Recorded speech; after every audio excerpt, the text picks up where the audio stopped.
सरकार अपना वर्डिक्ट सुना चुकी है। पहले हम लोग को भ्रम में रखा गया कि नॉर्मलाइजेशन को लेकर के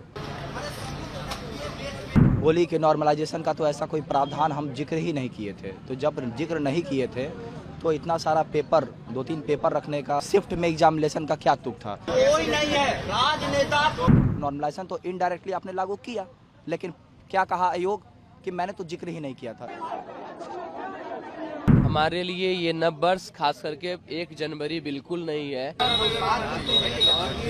नव वर्ष जो है हर्ष और उल्लास का प्रतीक है। अपने अपने घर में लोग मनाते हैं परिवार के साथ, और इस कड़कती हुई ठंड में हम एक छोटा सा पंडाल में यहाँ पे बैठे हुए हैं। चलता रहेगा जब तक ये हमारे साथ न्याय नहीं हो जाए। कोई नहीं है राजनेता, कोई नहीं है। बहुत सारा चीज इंडस्ट्रीज है। सबसे बड़ी बात का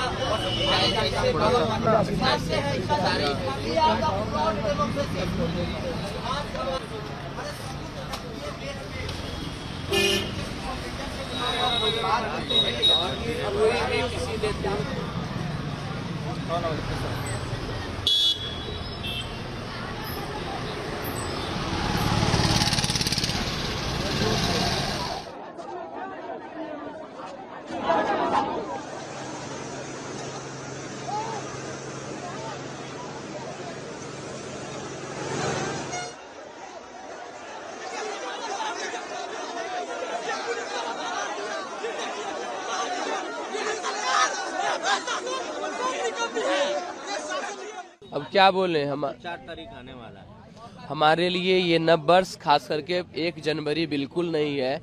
नव वर्ष जो है हर्ष और उल्लास का प्रतीक है। अपने अपने घर में लोग मनाते हैं परिवार के साथ, और इस कड़कती हुई ठंड में हम एक छोटा सा पंडाल में यहाँ पे बैठे हुए हैं, जहाँ व्यवस्थाहीन ये जगह, ना ही टॉयलेट की व्यवस्था है, ना कुछ का, ना पानी का व्यवस्था है। वहाँ पे हम लोग हैं, और चलता रहेगा जब तक ये हमारे साथ न्याय नहीं हो जाए। हमको कोई शिकायत नहीं आया। अब आपको क्या चाहिए? बच्चे ने अलग अलग 28 सेंटर का बोला है। कहीं ग्रुप में एग्जाम हो रहा है। क्या ग्रुप में एग्जाम हो रहा है कहीं पे आप रद्द नहीं करोगे?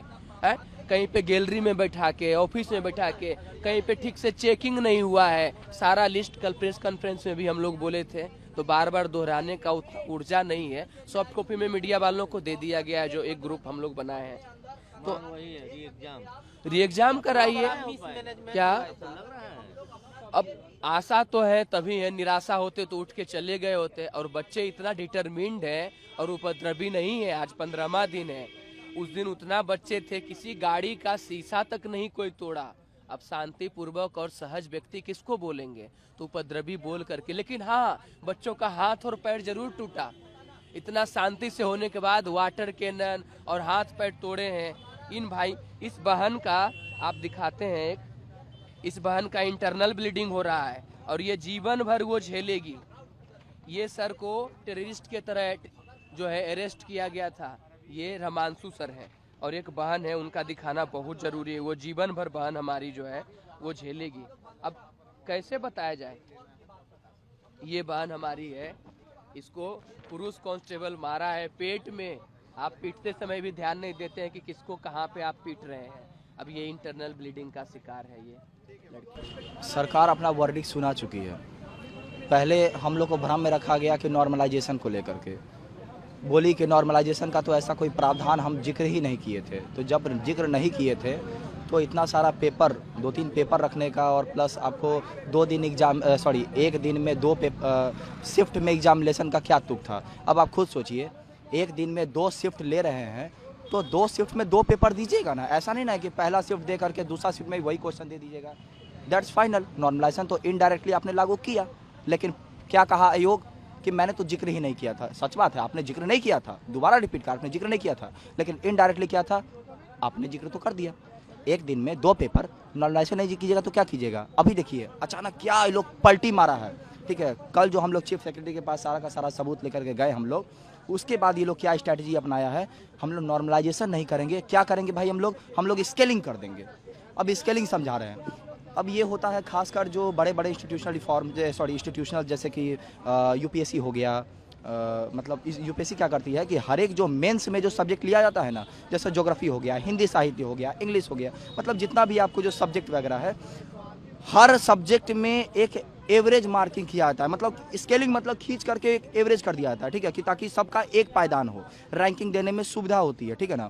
तो इसीलिए उसमें स्केलिंग किया जाता है, ठीक है। तो आप मेंस का चीज़ प्री में ला रहे हैं। हम लोग नवाचार से नहीं डरते हैं, लेकिन ऐसा नवाचार नहीं कर दीजिए कि ऐसा लगे कि हम लोग का गला घोटा जा रहा है, ठीक है। अगर आप नवाचार ही करने वाले थे तो ये विज्ञप्ति जो आप छापे, जो आप 70वीं विज्ञप्ति जो छापे थे बीपीएससी का, आपको उसी टाइम में बताना चाहिए था ना कि हम लोग स्केलिंग करने वाले हैं। क्यों नहीं बताए? पहला सवाल क्यों नहीं बताए? अगर आप नहीं बताएं तो आपको करने का अधिकार भी नहीं है, ठीक है। और आप नहीं कर सकते हैं और आप कर भी नहीं सकते हैं, तो एक बात बताइए, 4 तारीख को जो परीक्षा ले रहे हैं किस आधार पे ले रहे हैं? बहुत सारा चीज